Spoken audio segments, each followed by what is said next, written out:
Hello legends.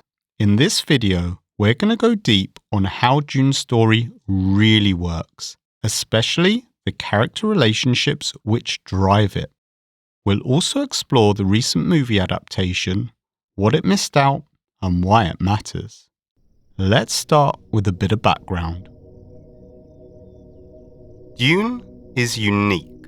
I know nothing comparable to it, except The Lord of the Rings. That's what Arthur C. Clarke, himself the author of some of the greatest ever science fiction stories, had to say about Frank Herbert's classic. As well as this critical acclaim, Dune is also the biggest selling sci-fi novel ever and beloved by readers. That's why the reaction to Warner Bros. Dune Part 1 was so strange. In a world where almost every film and TV show, especially those based on beloved source material, seems to violently divide opinion, everyone seems to think Dune was fine. Not great, but fine. It did fine commercially, making back its budget and doing well on streaming, but not great, even by the standard of other pandemic-era movies. It did fine with audiences and critics. Almost all of them had a positive overall view of the movie, but far fewer really loved it. Common complaints were a slow start and an abrupt ending. For what it's worth, I thought it was fine too. Pretty faithful to the novel on a surface level, and strong visually. But like so many others, I really couldn't connect with it emotionally. It was just fine, and that's the problem. Fine really isn't good enough for one of the greatest sci-fi stories ever told. So what went wrong, and how does Dune's story really work? Well, let's investigate. Spoilers ahead for Frank Herbert's Dune, as well as the movies. Let's start by busting a myth. Some critics suggested that splitting the story into two films was the source of Dune 1's problems. But what they tend to forget is the novel was initially published as two separate series in Analog magazine. The first, called Dune World, covered the first third of the novel. The second, Prophet of Dune, told the rest of the story. When the novel was published in a single volume, it kept this split, but called the first part Dune, the second Muad'Dib, and then added another partition for the final third, which got the Prophet of Dune name. This is the same split as the current excellent run of graphic novels. The movie split the book elsewhere, right down the middle, ending the first movie with Paul defeating Jamis to become fully accepted by the Fremen. And I actually think this is the perfect place. It's an excellent action scene in which we see Paul step up and become a leader and warrior for the first time. This completes a hero's journey character arc before the darker developments in the second half of the book and its sequels. I also think the screenplay was pretty good in general, with decent pacing and dialogue, but I believe there is one huge underlying issue with it, which stops the audience connecting.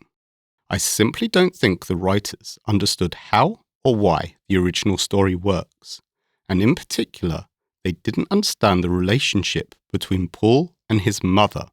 This relationship drives the story.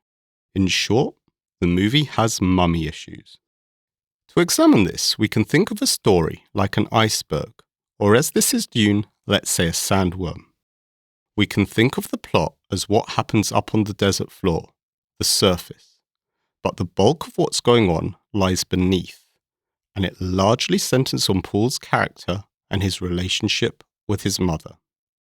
The story starts on Caladan as the Atreides are preparing to relocate from their ancestral home to the desert world of Arrakis. Paul is visited by a Reverend Mother, the same Reverend Mother who trained his own mother, Lady Jessica, as a Bene Gesserit witch.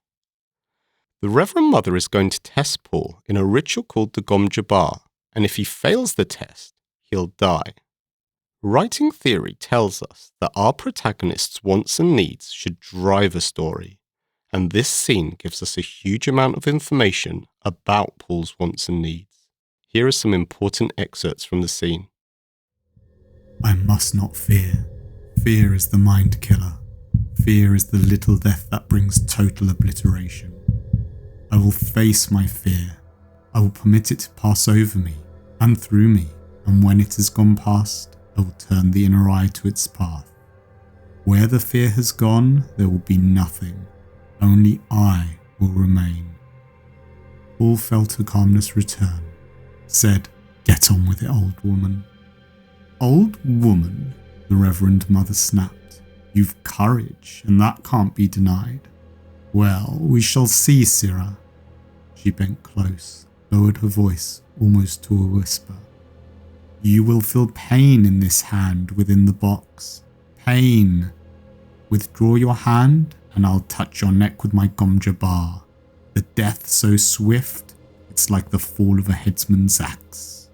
Withdraw your hand, and the Gomja bar takes you. Understand?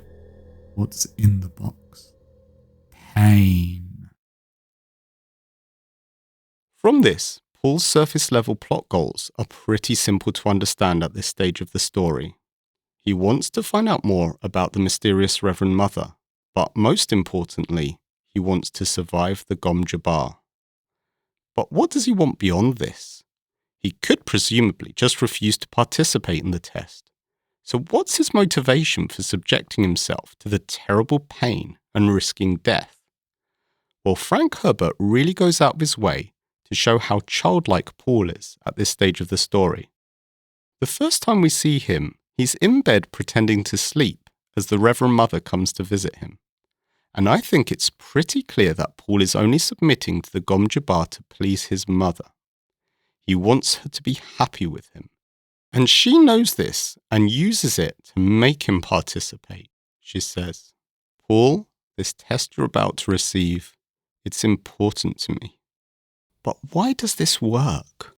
Why does Paul care so much about what his mother thinks he's willing to risk death?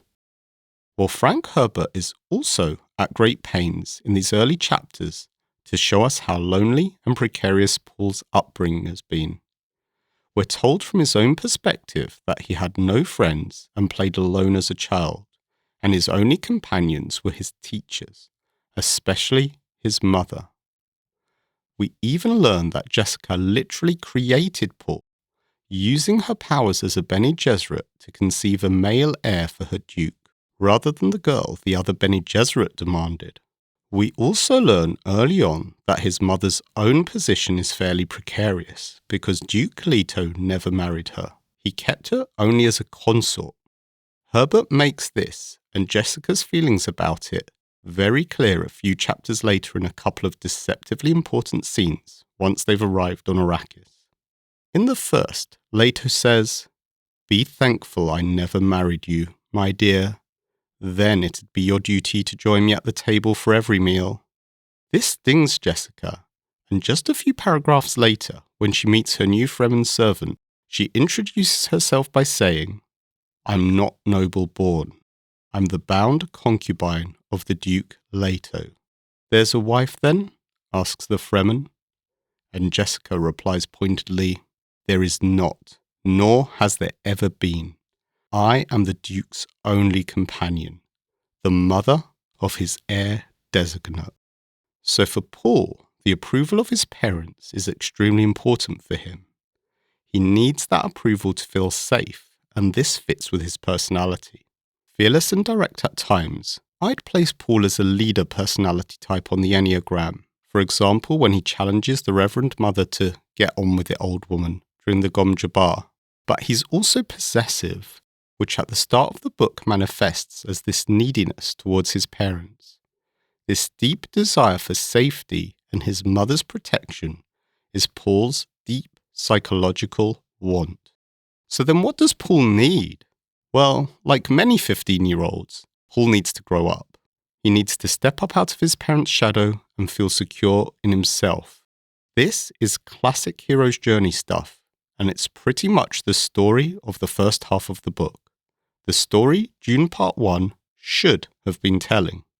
Now let's take a look at how this plays out as the story progresses.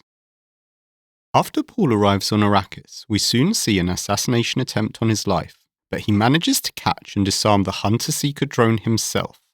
His first instinct is to go to his mother, his protector, with the downed drone.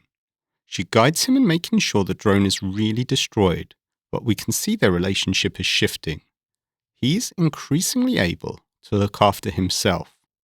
The next section of the book really focuses on establishing a three-way relationship between Duke Leto, consort Jessica, and son Paul. At one point, Leto tells Paul, "I should wed your mother, make her my duchess.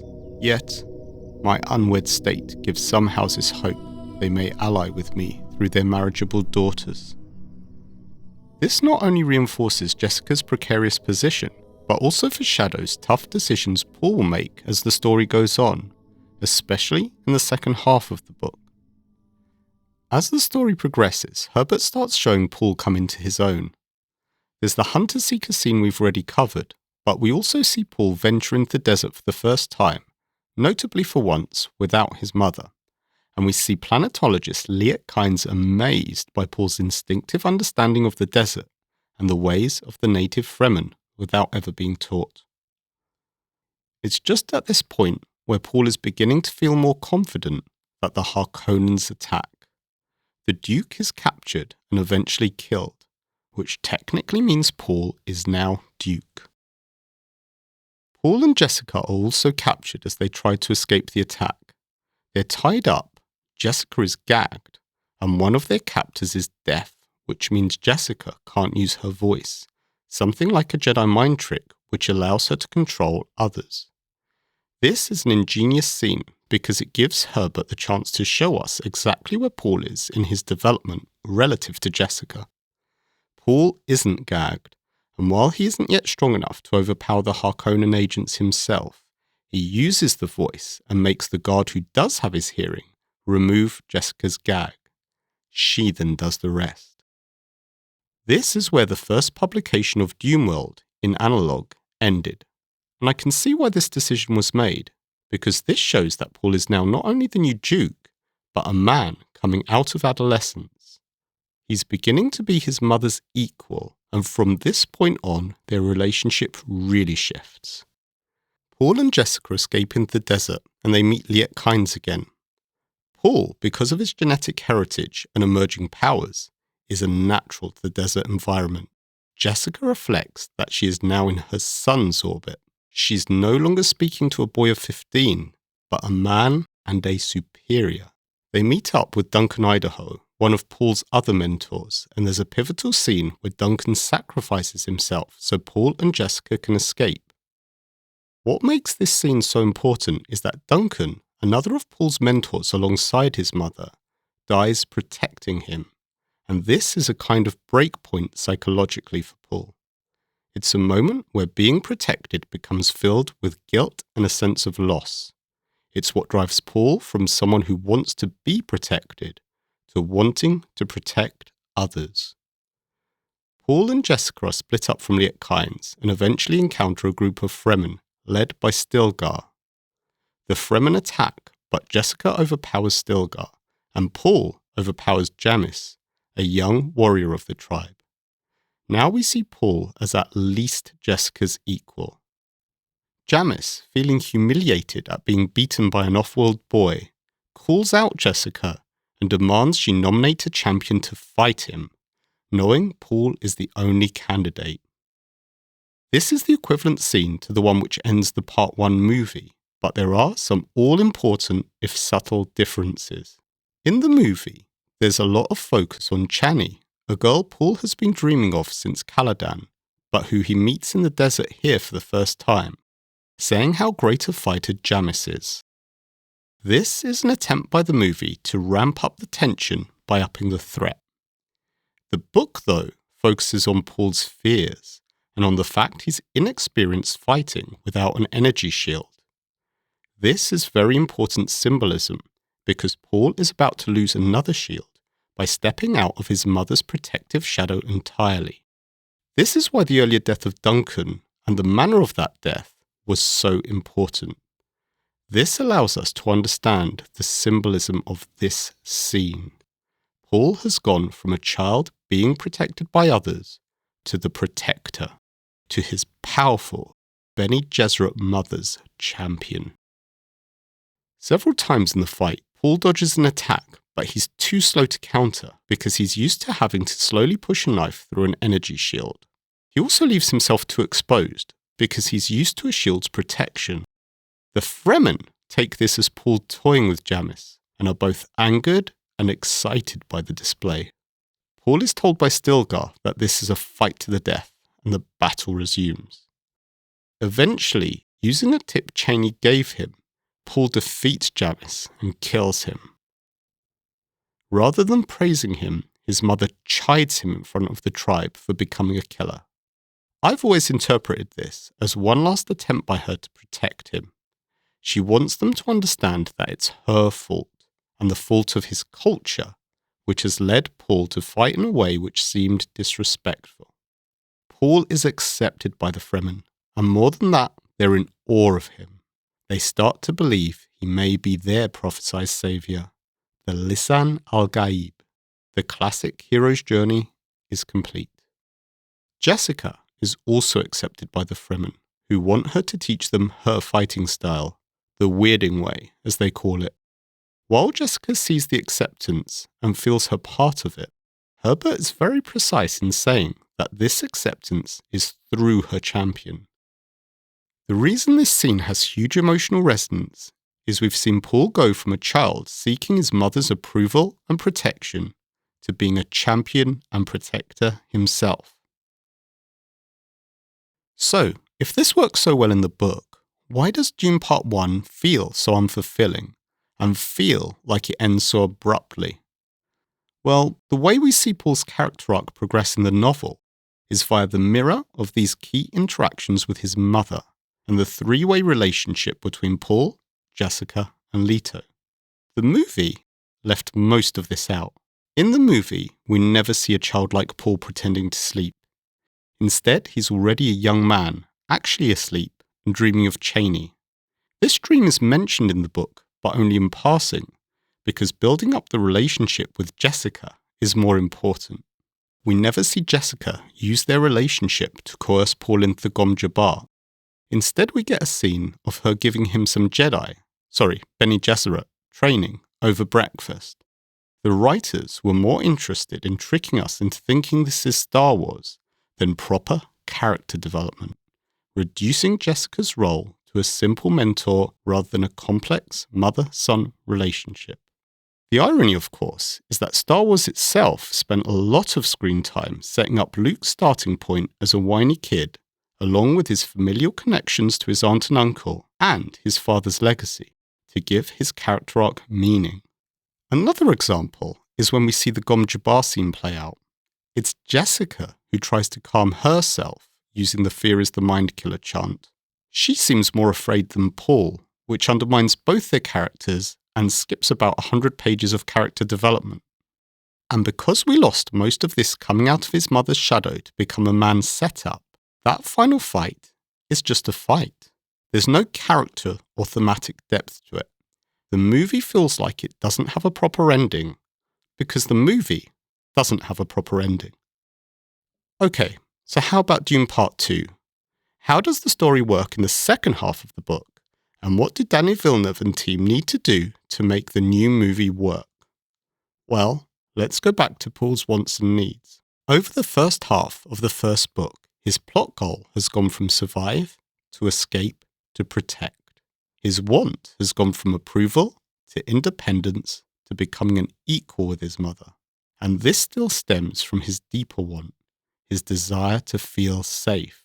But his need has been fulfilled. He's taken the initiative. He's had a complete character arc. That means Paul is going to need to go through another complete character arc in the second half of the book and in the second movie. This was a tough trick for Frank Herbert to pull off. First, Paul still needs to feel like the same character. Herbert can't just give him a bunch of new character motivations and traits. Second, it's always really unsatisfying when writers get a second story out of a character by unravelling all the progress in their first arc and making them go through the same beats again.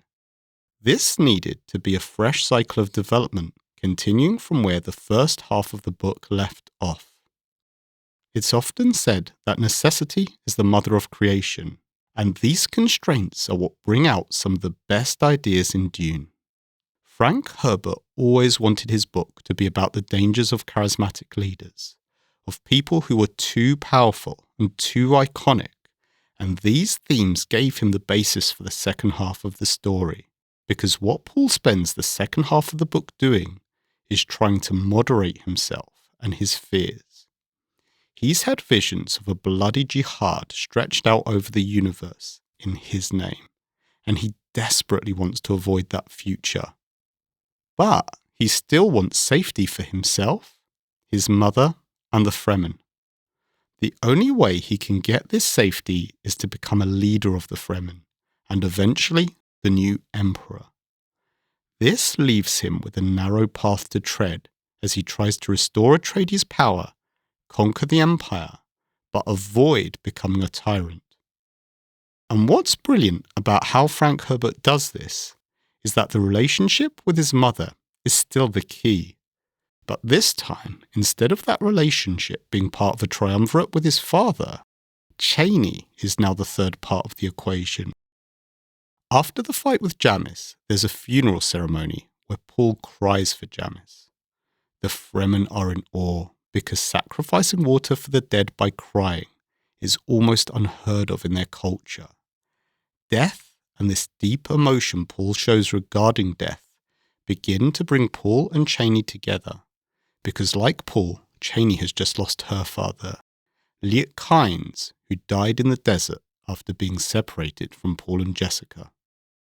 Jessica then undertakes the ritual to become a Reverend Mother, and as part of that ritual, Chani becomes a Sayadina, a kind of Fremen priestess, a rank the Fremen had previously bestowed on Jessica. Symbolically, Chani becomes the new Jessica. Paul's feelings for Chani only grow, as do Chani's for Paul. She confesses that she too has had a prescient vision of their son. They then share a vision of making love in a time of calm between storms, but initially his mother doesn't approve of the union. Jessica believes Paul will need to take a wife from one of the noble houses to shore up political relationships. She thinks, one of these desert women wouldn't do for a wife. A concubine, yes. But then she reproaches herself. Have I been infected by his schemes? Referring to Duke Leto. This is where Book 2 ends, and Prophet of Dune begins with a 2-year time jump. We find that Paul and Chani are indeed still unmarried, but they have a son, little Leto. Jessica has also given birth, sometime earlier than Chani, to Paul's sister Alia. Alia has strange powers because she was still in the womb when Jessica became a Reverend Mother, and is feared, even despised by the Fremen. Paul, to enhance his powers, drinks the waters of life, the same compound used in the Reverend Mother ritual, but this puts him into a coma, and in another great piece of symbolism, it's Chani who works out how to save him, working with Jessica, really strengthening this triumvirate. This is a huge shift because now Chani is the most important person in Paul's life, while his mother has Alia to care for. A wedge is beginning to grow between Paul and his mother. He no longer wants her approval. If anything, he wants her obedience. Once more, this is in line with Paul's leader personality type, a tendency towards being controlling and domineering. This all comes to a head in the final scenes of the book. Paul and the Fremen attack the Harkonnens, and 2-year-old Alia assassinates Baron Harkonnen. But during these battles, Paul discovers his son, little Leto, was murdered in a Harkonnen counterattack. The Emperor, knowing he's pretty much beaten, comes to parley with Paul, and Paul gives him an offer he can't refuse. Paul will marry the Emperor's daughter, Irulan, and take the throne, in exchange for sparing the Emperor's life. This scene is an absolutely incredible conclusion to Paul's second character arc. It's the perfect way to show his at least partial decline into darkness. Paul started the book desperate for his mother's protection, and knowing the pain and peril her status as a consort, rather than his father's wife, placed her in. Before his death, his father had even told Paul he wished he had married Jessica. But now, Paul has decided to place Chani in exactly the same position his mother was in. Paul will give up his idealism, his belief he can find a perfect balance between all his competing priorities, and succumb to the same political scheming as his father. Chani will be relegated to being his consort, and her fate is in many ways worse than Jessica's, because it arrives moments after learning Leto, her infant son, has been murdered. And where Jessica could tell herself there was no wife, that she was wife in all but name, Paul will be married to Irulan. Paul's character arc in the second half of Dune is a version of a negative change arc called a disillusionment arc. Paul started out the second half of the book believing he could find a golden path to becoming emperor, getting the power to protect the people he loved, while avoiding the jihad. But Paul has had to learn a dark truth. He's learnt he has to make choices and take risks, that he can't have everything he wants. His son is dead, and he has to harm and relegate Chani, who he truly loves, to seize power. While in the grand scheme of things, the coming jihad, which will claim billions of lives, is the biggest issue, from a character perspective, we connect to this emotionally through Paul's decision to betray his mother by doing to Chani what the Duke Leto had done to her. If Dune Part 2 is going to pull off this incredibly powerful personal ending and set up the Part 3 Denis Villeneuve says he wants to make, there are a few things that need to happen. Because the first movie failed to do so, the second must in its first act work hard to establish Paul's desire to protect his mother and avoid making his father's mistakes. We have to see Paul under the illusion he can have it all: love, marriage, the throne, and escape from the jihad. We have to see Paul, Jessica, and Chani as a triumvirate, and we must see Chani symbolically as the new Jessica. Finally, we have to see Paul accept the dark truth that he can't have it all, and we have to see it through his actions towards Chani and the fracturing relationship with his mother. Because ultimately, beyond the deserts and the sandworms, beyond the stars and the spice, that's how Dune's story really works.